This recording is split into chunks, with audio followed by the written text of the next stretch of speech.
നമസ്കാരം. അന്യോന്യത്തിൻ്റെ ക്രിസ്തുമസ് പതിപ്പാണത്. എല്ലാ പ്രേക്ഷകർക്കും ക്രിസ്തുമസ് ആശംസകൾ. നമ്മളോടൊപ്പം ഇന്നുള്ളത് കവി ശ്രീ വി ജി തമ്പി. നമസ്കാരം മാഷേ. നമസ്കാരം. ക്രിസ്തുമസ് പ്രത്യാശയുടെ ഒരു ഉത്സവമായിട്ടാണ് ലോകമെമ്പാടും ആളുകൾ സ്വീകരിച്ചിരിക്കുന്നത്.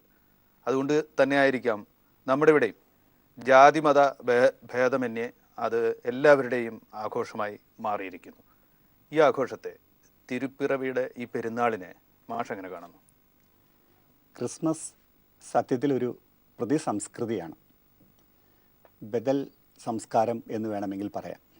കാരണം നമ്മുടെ കാലം അത്രമാത്രം കലുഷമായ അധികാരാസക്തികൾ നിറഞ്ഞ ഹിംസയുടെയും ദുരയുടെയും യുദ്ധത്തിൻ്റെയും വർഗീയ കശാപ്പുകളുടെയും ഒക്കെ ഒരു കാലത്ത് അതിനെതിരായിട്ടുള്ള ഒരു ബദൽ സംസ്കാരത്തെ, ഒരു പ്രതിസംസ്കൃതിയെ കൊണ്ടുവരുന്നു എന്നുള്ളതാണ് ആത്യന്തികമായി ക്രിസ്മസിൽ കാണുന്ന പ്രധാനപ്പെട്ട കാര്യം. അതോടൊപ്പം തന്നെ ജീവിതത്തെ അഗാധവും ലളിതവുമാക്കുന്നത് ക്രിസ്മസിൻ്റെ ആന്തരിക അനുഭവങ്ങളാണ്. ക്രിസ്മസ് ഒരു ലാളിത്യത്തിൻ്റെ പെരുന്നാളാണ് എന്ന് നമുക്ക് പൊതുവേ പറയാൻ കഴിയും. ലാളിത്യം എന്ന് പറയുന്നത് സൗന്ദര്യമാണ്, നമുക്കറിയാം. ലളിതം എന്ന് വെച്ചാൽ സൗന്ദര്യം എന്നും അതിനർത്ഥമുണ്ട്, അഴക് എന്നും അതിനർത്ഥമുണ്ട്.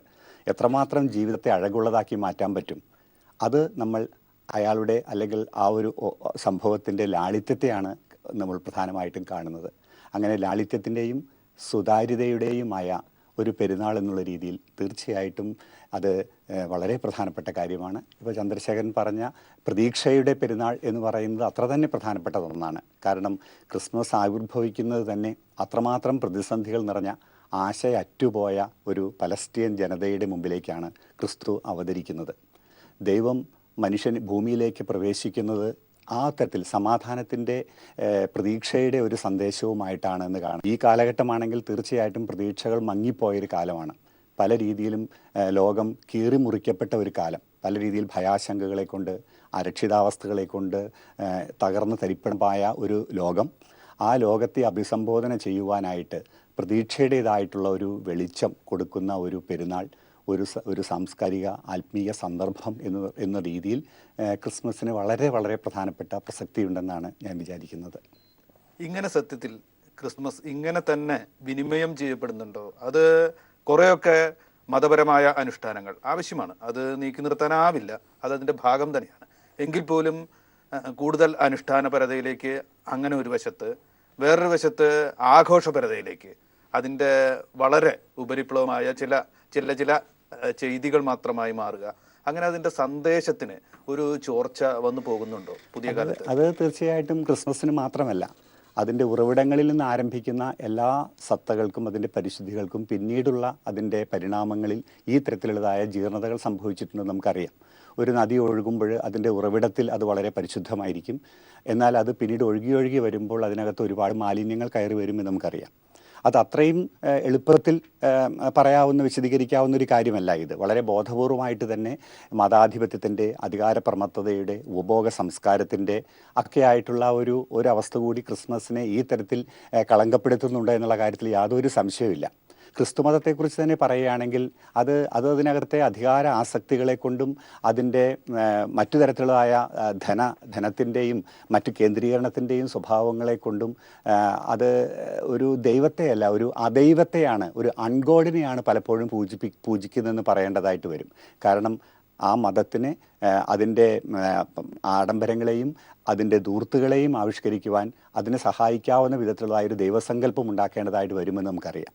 ഇപ്പോൾ ക്രിസ്തു എന്ന ആ ഒരു വ്യക്തിയെ എടുത്ത് പരിശോധിക്കുകയാണെങ്കിൽ അത് എത്രമാത്രം ദരിദ്രരുടെ പക്ഷത്ത് നിൽക്കുകയും ആ തരത്തിലുള്ളതായ ഒരു നിലപാട് കൃത്യമായിട്ട് സ്വീകരിച്ച് മുന്നോട്ട് പോകുന്ന ഒരു വ്യക്തി, തീർച്ചയായിട്ടും രാജാധിരാജൻ എന്നുള്ള രീതിയിൽ ഉള്ള ഒരു പരിണാമം ക്രിസ്തുവിന് സംഭവിക്കുകയാണ്.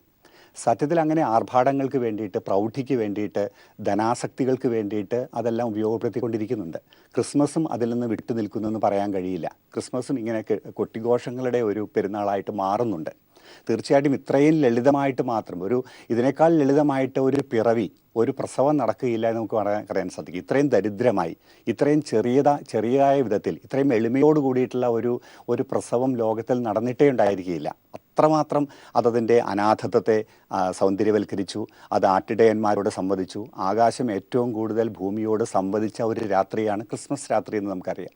അത്രമാത്രം സംവേദനക്ഷമതയുള്ള ഒരു പെരുന്നാൾ ഈ തരത്തിൽ കൊട്ടിഘോഷിക്കുന്ന ഒന്നായിട്ട് മാറുന്നു എന്നുള്ള കാര്യത്തിൽ യാതൊരു സംശയവുമില്ല. അത് ഒരുപക്ഷെ അത് നമ്മുടെ പൊതുവെയുള്ള ഈ പരിണാമങ്ങളുടെ ഭാഗമായിട്ട് ക്രിസ്തുമസിനും സംഭവിച്ചിട്ടുണ്ടായിരിക്കാൻ ഇടയുണ്ട്. പക്ഷേ എന്നാലും അതിൻ്റെ ആദിമ ശുദ്ധിയിലേക്ക് അതിനെ തിരിച്ചു കൊണ്ടുവരിക എന്ന് പറയുന്നത്, ആ തരത്തിൽ അതിനെ വീണ്ടെടുക്കുക എന്ന് പറയുന്നതാണ് ഏറ്റവും പ്രധാനപ്പെട്ട ഒരു കാര്യമായിട്ട് ഞാൻ കണക്കാക്കുന്നത്. വിശാലമായ ഈ ഭൂമിയിൽ ഉള്ള ഒരുപാട് ജനതകൾ അവരുടെ എത്രയോ കാലത്തെ അനുഭവത്തിനിടെ വളരെയേറെ വേദനിച്ച ഒട്ടേറെ കാലഘട്ടങ്ങൾ ഉണ്ടായിട്ടുണ്ട്. ആ വേദനയിലൊക്കെ ഈ വേദന മാറും, നമ്മൾ വെളിച്ചം കാണും എന്നൊരു പ്രത്യാശ അവർക്കൊക്കെ ഉണ്ടായിട്ടുണ്ട്. അവർ എവിടെയെങ്കിലുമൊക്കെ പ്രത്യാശയിലേക്ക് എത്തിയിട്ടുണ്ടെങ്കിൽ അത് ആരെങ്കിലുമൊക്കെ നയിച്ചിട്ടുണ്ട്. എന്താണ് ഈ നസ്രായനായ യേശുവിനെ അവരിൽ നിന്ന് വേറിട്ട് നിർത്തുന്ന ഒരു ഒരു ഒരു രക്ഷകൻ എന്ന നിലയ്ക്ക്, ഒരു നേതാവ് എന്ന നിലയ്ക്ക് വേറിട്ട് നിർത്തുന്ന ഒരു ഘടകം എന്തെങ്കിലും ഉണ്ടോ? യേശുവിൻ്റെ ആ പ്രത്യേകത എന്താണ്? യേശുവിനെ സംബന്ധിച്ചിടത്തോളം എനിക്ക് തോന്നിയിട്ടുള്ളത്, അദ്ദേഹം ജീവിച്ചിരുന്ന കാലഘട്ടത്തിലെ നുണകളിൽ നിന്ന് ആ ജനതയെ വിമോചിപ്പിച്ചു എന്നുള്ളൊരു കാര്യമാണ്. കുറേ കൂടി സുതാര്യതയോടും ലാളിത്യത്തോടും കൂടി ജീവിതവുമായി സംവദിക്കുവാനായിട്ടുള്ളൊരു അവസരം കൊടുത്തു. അതിന് ഏറ്റവും അനുയോജ്യമായിട്ടുള്ള ഒരു സംഘത്തെ രൂപപ്പെടുത്തിയെടുക്കുവാനുമായിട്ടും യേശുവിന് സാധിച്ചിട്ടുണ്ട്. അധികാര രൂപങ്ങളോടുള്ള നിരന്തരമായിട്ടുള്ള കലഹങ്ങളിൽ നിന്നാണ്, അധികാര വിരുദ്ധത എന്ന് പറയുന്നതാണ് യേശുവിൻ്റെ അഗാധമായ മാനദണ്ഡം എന്ന് വേണമെങ്കിൽ പറയാം. ഏത് കാര്യത്തിലും തൻ്റെ ആത്മീയതയുടെ പരിഗണനകളും മുൻഗണനകളും അഭിനിവേശങ്ങളും എന്ന് പറയുന്നത് ഈ അർത്ഥത്തിൽ അത് ദരിദ്രരുടെ പക്ഷത്ത് നിൽക്കുക എന്നുള്ളതിൻ്റെ ഭാഗത്തു നിന്നുകൊണ്ടാണ്.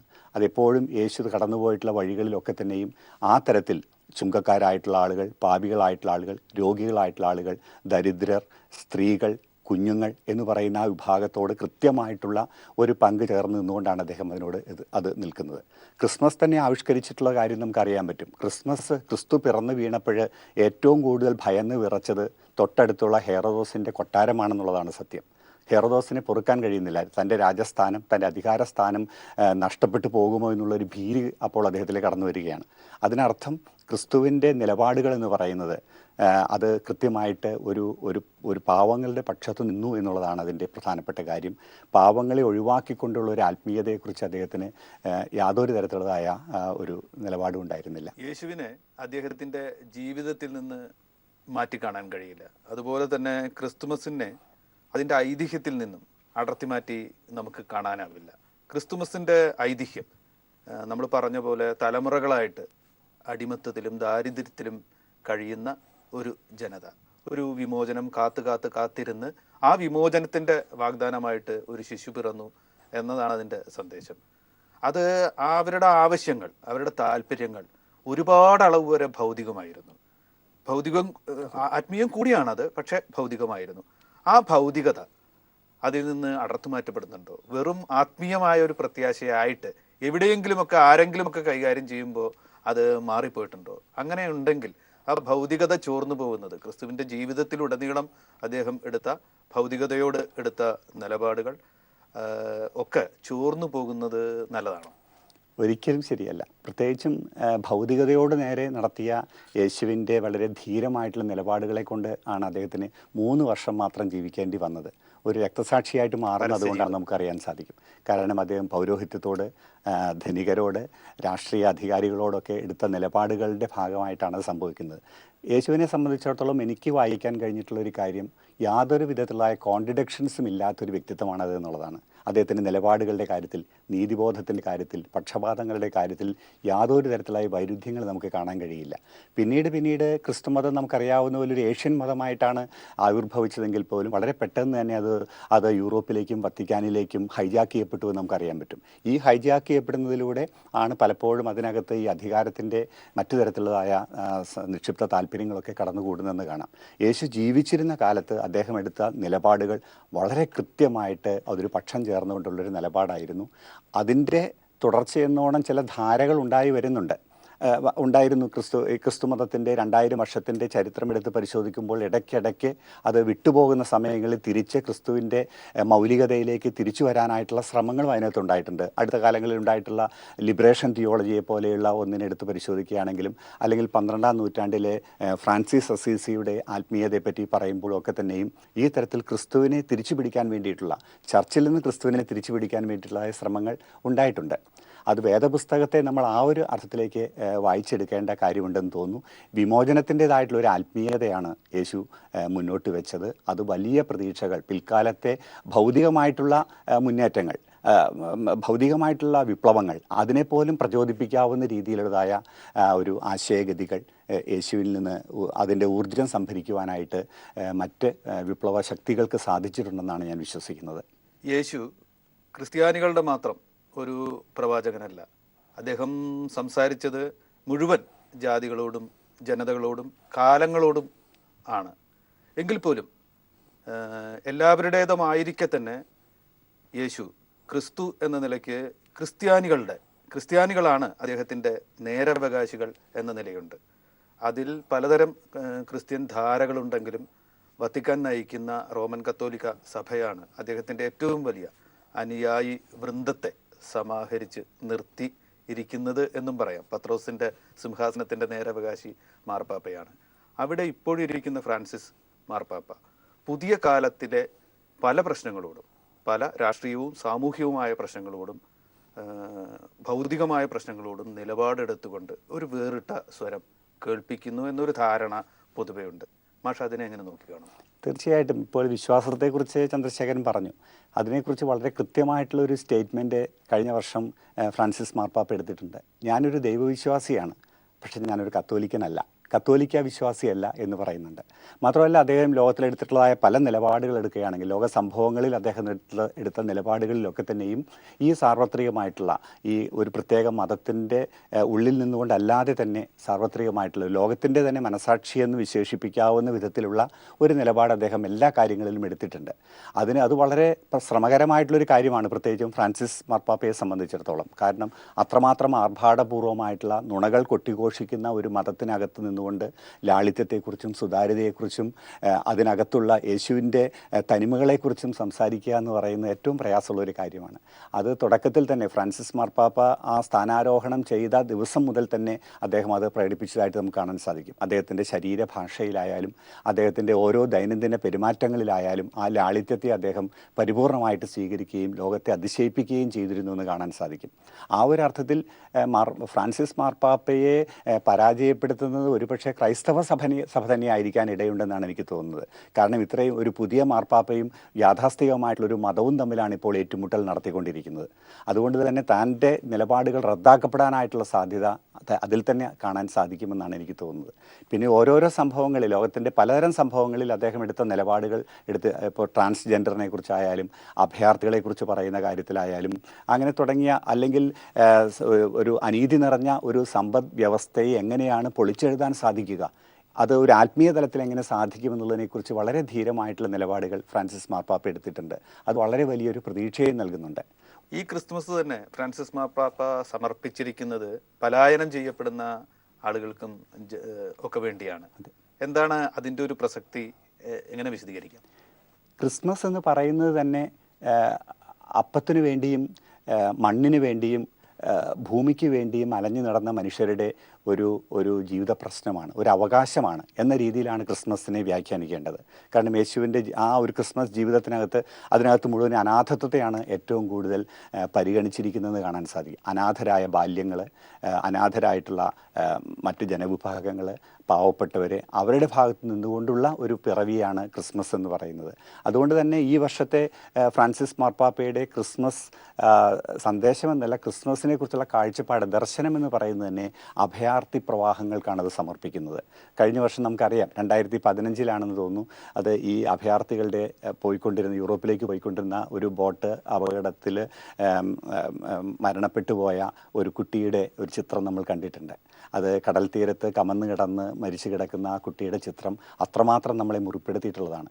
അത്തരത്തിലുള്ളൊരു അനാഥ ബാല്യം, ആ ബാല്യത്തിനാണ് ക്രിസ്മസ് ഈ വർഷം ഫ്രാൻസിസ് മാർപ്പാപ്പ സമർപ്പിച്ചിരിക്കുന്നത്. വ്യക്തിഗതമായ ക്രിസ്മസ് അനുഭവങ്ങളിലേക്കും ഓർമ്മകളിലേക്കും വരികയാണെങ്കിൽ ഏറ്റവും വ്യത്യസ്തമായൊരു ക്രിസ്മസ്, ഏറ്റവും അർത്ഥവത്തായ ഒരു ക്രിസ്മസ്, അങ്ങനെ ഒരു അനുഭവം മാഷ്ക്കുണ്ടോ? ക്രിസ്മസ് എന്ന് പറയുന്നത് എനിക്ക് തോന്നുന്നത് ബാല്യത്തിൻ്റെ ഉത്സവമാണ്. അതേപോലെ തന്നെ അമ്മമാരുടെ ഉത്സവമാണ്, സ്ത്രീകളുടെ ഉത്സവമാണ്. അത് അത്രമാത്രം ആനന്ദം പകരുന്നൊരു ഉത്സവമാണ്. കാരണം നമുക്കറിയാം, ഈ ക്രിസ്തു ഒരു പാതിരാത്രിയിലാണ് ജനിക്കുന്നത്. അപ്പോൾ രാത്രിയെ ഇത്രമാത്രം വെളിച്ചം കൊണ്ട് അലങ്കരിച്ച മറ്റൊരു ഉത്സവമില്ലെന്ന് പറയാം. അത്രമാത്രം ആകാശത്തിലെ നക്ഷത്രങ്ങളെക്കാൾ കൂടുതൽ നക്ഷത്രങ്ങൾ ഭൂമിയിൽ പ്രകാശിച്ച് നിൽക്കുന്ന ഉത്സവമാണ് ക്രിസ്മസ്. അപ്പോൾ നക്ഷത്ര വിളക്കുകളും ക്രിബുകളും അതുമായി ബന്ധപ്പെട്ടിട്ടുള്ള ഒരുപാട് ഓർമ്മകൾ ബാല്യത്തിൻ്റെതായ രീതിയിൽ ഏതൊരാൾക്കും ഉണ്ടാകാൻ സാധ്യതയുണ്ട്. പ്രത്യേകിച്ച് ഒരു ക്രിസ്ത്യൻ സമൂഹത്തിൽ ജീവിച്ച് വളർന്ന ഒരാളെന്നുള്ള രീതിയിൽ തീർച്ചയായിട്ടും മറ്റുള്ളവർക്ക് അത് ഉണ്ടാകാനായിട്ടുള്ള സാധ്യതയുണ്ട്. കാരണം അത്രമാത്രം വലിയ സന്തോഷത്തെയാണ് അത് പ്രകടിപ്പിക്കുന്നത്. സന്തോഷമെന്ന് പറയുന്നതിനേക്കാൾ ധീരമായിട്ടുള്ളൊരു പ്രവൃത്തിയില്ലെന്ന് പറയാം. സന്തോഷിക്കുക എന്നുള്ളതാണ് ഏറ്റവും പ്രധാനപ്പെട്ട കാര്യം.